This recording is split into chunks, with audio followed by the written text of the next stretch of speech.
Let's start with today's themes analysis. आज का सबसे पहला टॉपिक है GDP growth quickens to 5 quarter high of 7.8%. So if we talk about the key highlights, India's GDP growth in quarter 1 of financial year 2023 to 24, that is April to June, stood at 7.8%, the highest in 5 quarters. The growth was driven by the following factors. सबसे पहला manufacturing sector revival, construction boom, government capital expenditure, services sector performance. The reserve bank of India had projected 7.8% growth, aligning with the actual data.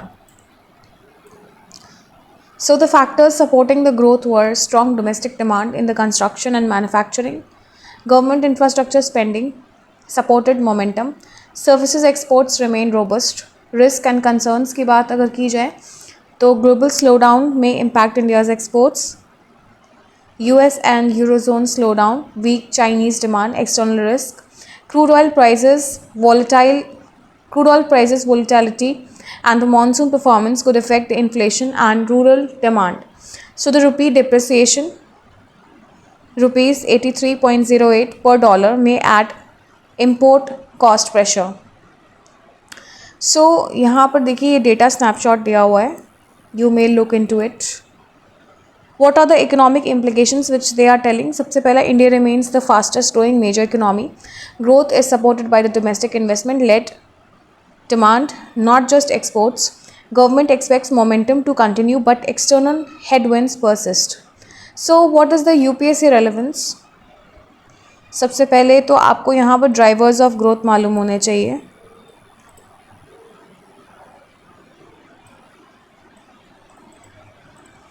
क्या क्या drivers of growth हैं. Then how do the global slowdown effect these drivers of growth. ठीक है. Then probable questions की बात अगर मैं करूं तो सबसे पहला क्वेश्चन ऐसे आ सकता है, discuss the factors behind India's GDP growth. What challenges does the economy face in the sustaining this momentum.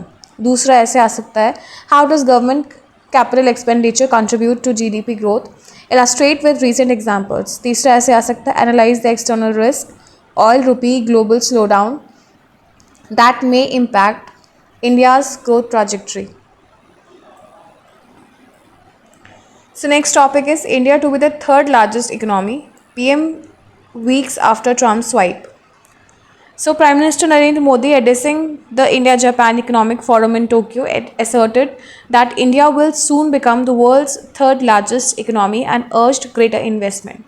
He highlighted India as a springboard for global markets, noting Japanese companies' strong presence with investment exceeding $40 billion,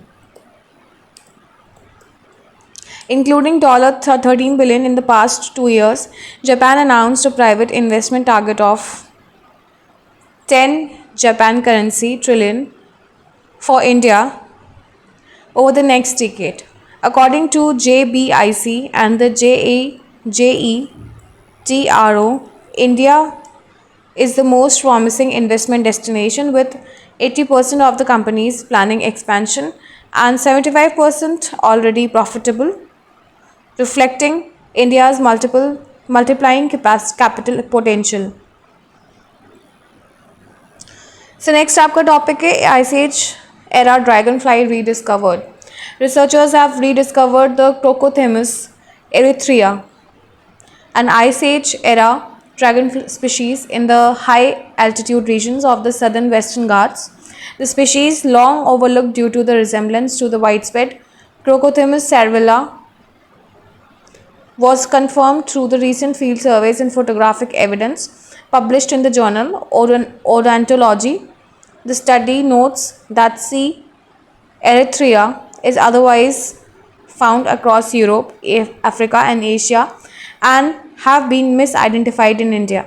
Its presence highlights the Western Ghats' ecological significance as a refuge for temperate fauna during the climatic shifts, offering insights into the species' survival and biodiversity conservation in the region.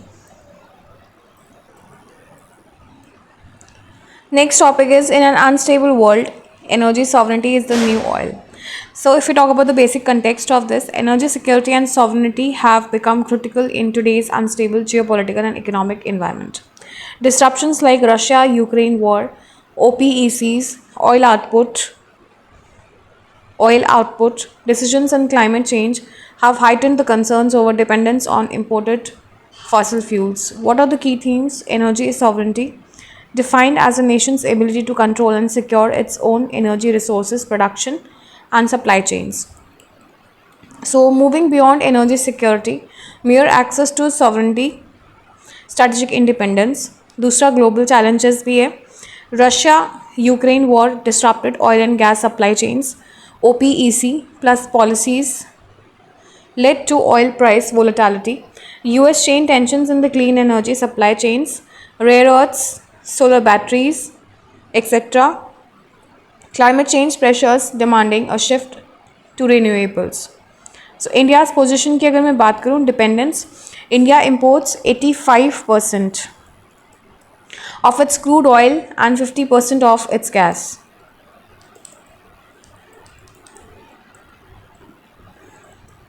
Vulnerabilities क्या हैं? High import bill, exposure to supply shocks, currency depreciation. What are the opportunities which are being provided? Abundant renewable potential, solar, wind, green hydrogen, etc. Then policy directions, Atmanirbhar Bharat and energy, promoting domestic explorations, refining capacity and renewables.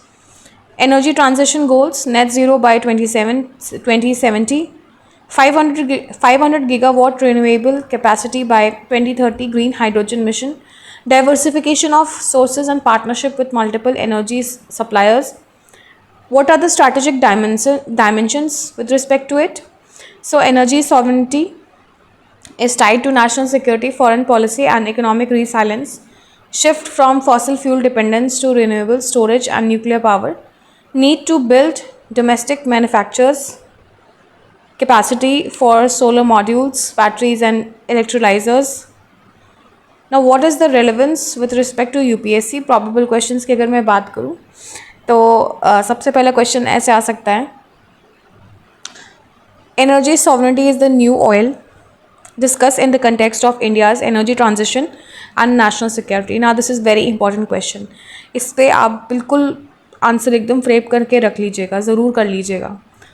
Prelim based question कैसे आ सकता है? आपसे ऐसे पूछ सकते हैं, difference between energy security and energy sovereignty. You know, they will not directly ask the difference, they will just swap the statements. So you need to know the difference between energy security and energy sovereignty. दूसरा ऐसे आ सकता है, analyse India's vulnerabilities in energy dependence and examine how renewable initiatives can mitigate them. So इस तरीके के questions आ सकते हैं. देन तीसरा क्वेश्चन ऐसे आ सकता है, critically evaluate the role of energy sovereignty in India's foreign policy. So next topic है आपका detoxifying India's entrance examination systems. So India's entrance examination system like JEE, NEET, CUET has become highly stressful, exclusionary and inequitable. So rising coaching dependencies, student suicides and systematic flaws highlight the urgent need for reform. Now what are the key issues which are highlighted over here? Coaching culture and student stress. ये सबसे पहला की issue जो है, core issue highlight किया गया है. So coaching hubs like quota dominate exam preparation, creating mental stress, health crisis. Reports of student suicides linked to pressure, intense competition and high over expectations. Overemphasis on the rote learning, test performance and neglect of holistic education. Equity and access, rural, poor and socially disadvantaged students face systematic barriers. Urban middle class students dominate due to access of expensive coachings. This leads to social inequalities and undermines the idea of equal opportunity.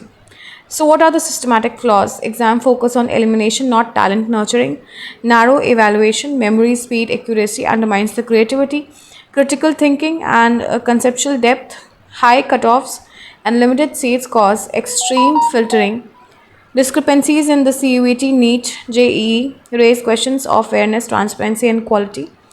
Dutch example, the Netherlands uses lottery-based admission when applicants exceed the seats equal weightage to academic records and entrance test to avoid extreme exclusion. So ये Dutch example के बारे में कि Dutch की universities किस तरीके से काम करती हैं. So this prevents excessive stress and restores the equity. Now what are the reforms suggested over here? So blend school performance with the entrance exam scores, reduce over reliance on high stake test, improve school education quality. To minimize dependency on the coaching, provide mental health supports to the aspirants, ensure transparency, fairness, and inclusivity in the exams. So next up का topic है calm before the storm. The fallout from probable job losses needs to be addressed. So India's index of industrial production grew 3.5% in July, aided by manufacturing and government-led capital expenditure. Despite the US tariff pressures, growth was notable in the metals, cement, and electrical equipment, while the consumer durables and non-durables showed rural demand revival after months of decline. So ये मैंने पहले भी अपने video में बताया, अभी फिर से बता रही हूँ. जो ड्यूरेबल्स एंड नॉन ड्यूरेबल्स है, consumer durables and non durables, इसमें डिफरेंस ज़रूर पता कर लीजिएगा, ठीक है, बिकॉज इसे स्टेटमेंट स्वैप करके यूपीएससी या indirectly it can be asked. So how ever mining contracted -7.2%.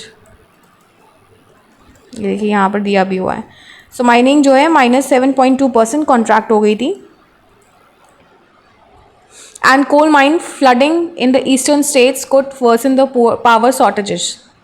So sectors like textile, leather, and MSME dominated industrial face stress from tariffs and weak demand. With inflation easing, the bigger concern is job losses from struggling industries. Policymakers must focus on sustaining demand, mitigating employment fallout, and strengthening India's rural economy.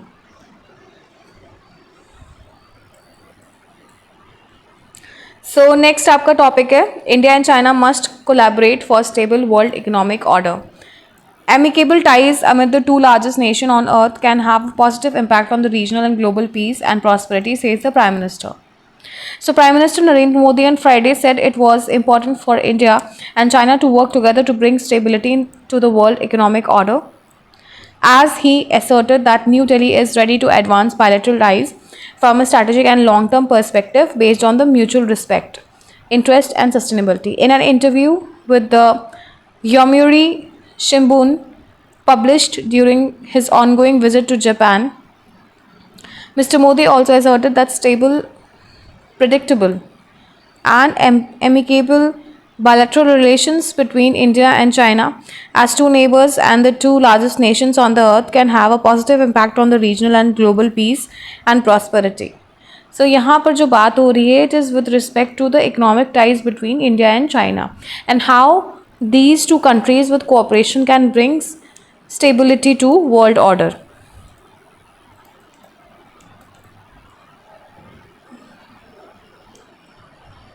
Because these two are the fastest growing economies of the world. So next आपका topic है pact with Tokyo to advance low carbon technology projects. So India and Japan signed a memorandum of cooperation to advance low carbon technology projects through the Joint Crediting Mechanism (JCM). Under this initiative, Japan invests in low carbon technologies in India, with emissions saving credited to Japan as carbon credits, aiding its emission targets. The pact will boost investment, technology transfer, and localization of green technologies in India. It aligns with the India's NDC goals. What are NDC goals? You need to figure it out. Of reducing emission intensity by 45% by 2030, expanding non-fossil fuel capacity, and creating 2.5 to 3 billion ton carbon dioxide sink. Now this is very important कि 2.5 से 3 billion tonne carbon dioxide sink create करने की बात की जा रही है. So what is carbon dioxide sink? How is it created? What strategies are applied over it? This is important. You need to make notes over it. So this is the last topic of the day. Rupee hits a new low of rupees 88.09 responding to additional tariffs.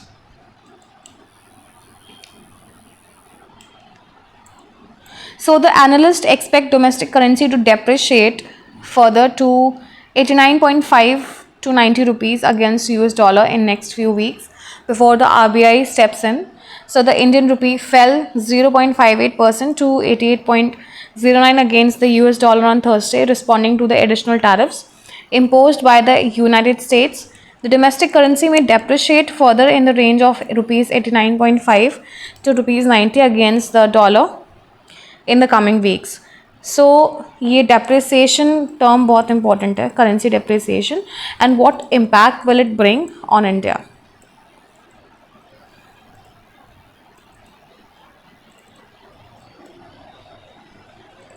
So currency dealers reacted 2 days after the US tariffs on Indian goods kicked in before selling off the rupee.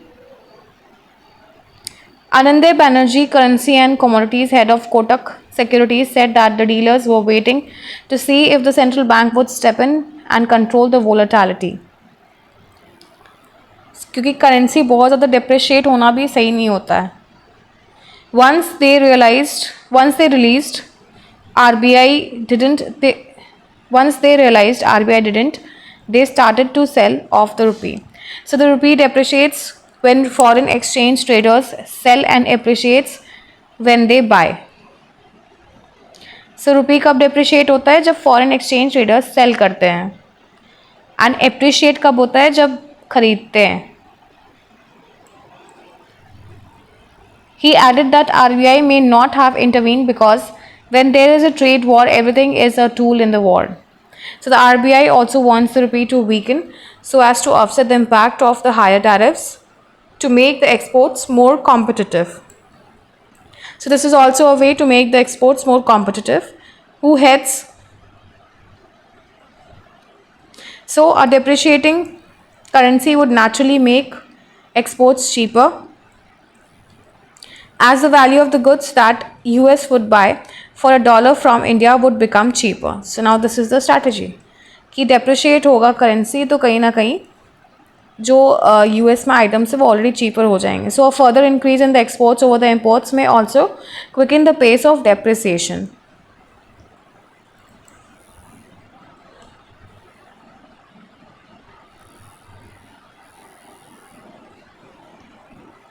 Next topic is fickle India-US trade policies continue to pose downside risk. So persisting uncertainties related to India-US trade policies continue to pose downside risk, Reserve Bank of India officials said in the August edition of the RBI Bulletin. Inflation outlook for the near term has become more benign than anticipated. So they said in the State of Economy article. However, they said the Indian economy remained resilient amid the inflation dynamics. Domestic economic activity remained mixed across the sectors in the July. Timely progress of monsoon has boosted Kharif sowing, while industrial activity remained subdued. Manufacturing sector expanded along with the service sector, sustaining the growth momentum, they wrote in the article. So stating that the timely progress of the southwest monsoon has helped in the increase of Kharif sowing, they said the favorable rainfall and the temperature conditions bode well for the Kharif agriculture season, and an increase in the real rural wages may support rural demand in the second half of the financial year. So the headline inflation driven by the muted food prices pressure supported by the favorable base effects are likely to soften further below the 4% target in Q2 before inching up in the last quarter of the financial year. So the bank credit growth exhibited the modest improvement in June 2025, driven by an uptick in credit to MSMEs.